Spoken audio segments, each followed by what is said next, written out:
그리스도인들은 기도의 사람입니다. 성경에는 그래서 쉬지 말고 기도하라 라고 했지만 사실 우리가 기도한다는 게 그렇게 매번 쉬지 않고 기도하는 거 쉽지는 않습니다. 그런데 우리는 하나님의 그리스도인으로서 꼭 기도하며 살아갈 수밖에 없는 사람입니다. 그래서 기도를 흔히 우리가 영적 호흡이다 라고 하지 않습니까? 육적 호흡은 숨을 쉬지 않고 살 수 없듯이 영적 호흡도 하나님과의 관계에서 항상 멀어져서는 살 수가 없다는 거죠. 그래서 우리에게는 이런 지속적인 기도, 끊임없는 기도가 매우 필요한 거죠. 다만 이 기도가 하루아침에 갑자기 잘할 수 있고 기도 용사가 될 수는 없죠. 그만큼 시간을 투자해야 되고 영적인 내공이 쌓여야만 될 것입니다. 그래서 이사야 62장에 보면 6절, 7절 쭉 말씀을 보면 그 부분에 이렇게 되어 있습니다. 세상에서 찬송을 받게 하시기까지 그로 쉬지 못하시게 하라. 이 그라는 것은 주님을 말하는 거죠. 주님께서 쉬지 못하게 해야 된다라는 거죠. 누가요?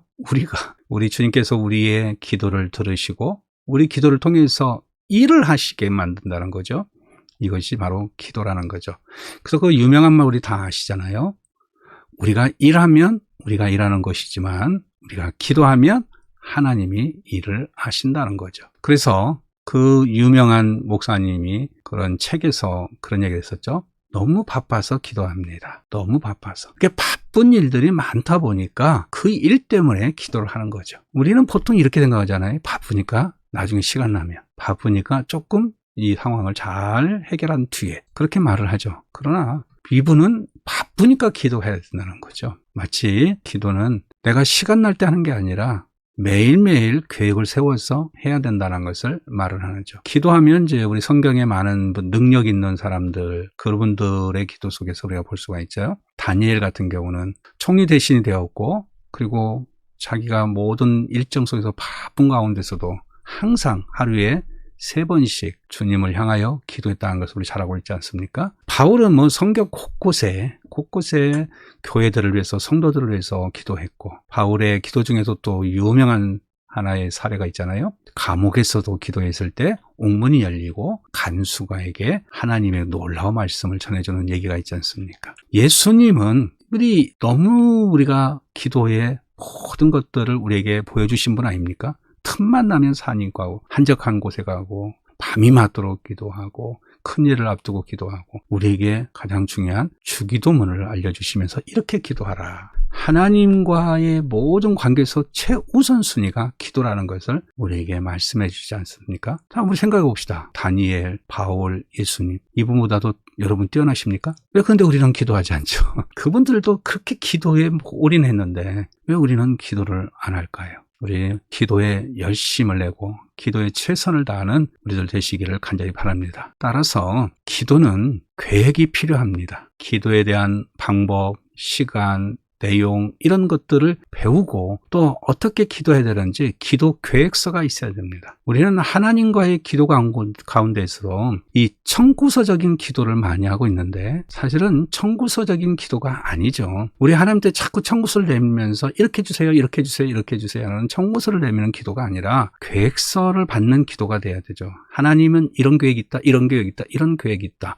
그걸 내가 들을 수 있는 그런 계획서를 받는 기도가 되어야 되지 않겠습니까? 우리 하나님은 우리를 정말 승리하기를 원하시고요. 우리가 하나님의 말씀 안에서 영적 전쟁을 항상 하나님의 은혜 속에서 이겨나가기를 원하고 우리가 그렇게 모든 것을 잘 이루어서 평안 가운데 살기를 원하지 않겠습니까? 그렇다면 하나님이 주신 계획서는 절대 우리를 낭만 가운데 우리를 절망 가운데 이끄는 그런 계획서가 아니라 우리를 복되게 하고 우리를 평화롭게 하고 우리를 하나님의 은혜 가운데 살 수 있도록 이끄시는 그런 계획서가 아니겠습니까? 따라서 우리는 이 기도의 계획이 필요합니다. 하나님의 계획서를 받았다면 그 계획서를 잘 헤아려서 계획서대로 살아가는 그런 계획적인 기도의 삶이 돼야 되지 않겠습니까? 많은 사람들이 나는 기도하고 있어요. 나는 기도합니다. 나는 수시로 합니다. 그런데 그런 분들을 보면은 왜 이렇게 기도의 영적인 흠이 보이는지 모르겠어요. 정말 티가 나요. 그렇게 열심히 기도한다는데 티가 나요. 우리가 착각 속에서 깨어나야 됩니다. 자신만 모르고 있지 남들은 다 느끼고 있거든요. 우리가 기도를 어떻게 하고 있는지에 따라서 그 모습이 드러나는 거죠. 하나님과의 관계를 정상적으로 행하는 사람이라면 분명히 영적 충만함으로 살아갈 것입니다. 그러나 자꾸 청구서만 올리는 사람은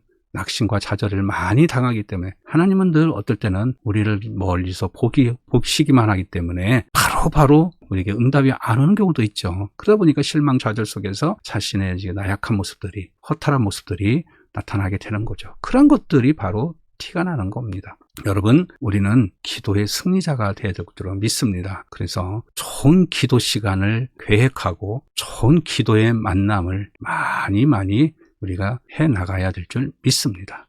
제가 이게 많이 곳곳에 가서 이게 말씀을 전하고 저는 학교에서 강의를 하기 때문에 제자들을 강의하고 이게 보면은 굉장히 스마트한 사람들이 많습니다. 굉장히 똑똑하고 정말 아이디어도 똑똑한 분들이 많이 있어요.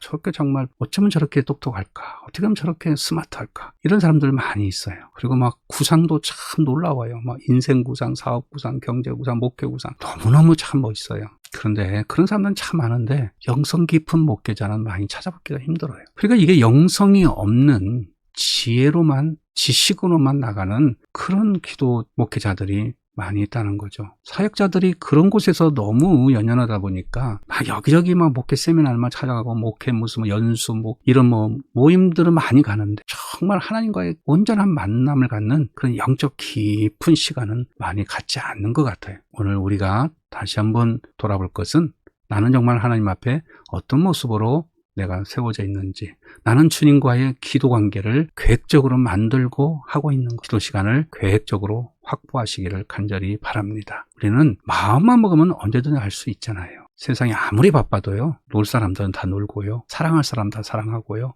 낚시광, 골프광, 도박광 할 거 다 합니다. 왜 근데 우리는 기도 시간은 시간이 없다고 하는지 모르겠어요. 마음이 없어서 기도를 안 하는 것이지 정말 시간이 없어서 안 하는 것이 아닐 것입니다. 하나님을 사랑하고 우리 이웃들을 사랑하고 내가 정말 기도해야 될 대상들, 그들의 영혼을 사랑한다면 기도 시간을 계획적으로 확보하는 우리들이 되어야 될 줄 믿습니다. 그런 믿음의 승리자, 믿음의 기도자로 세워질 수 있기를 간절히 바랍니다. 감사합니다.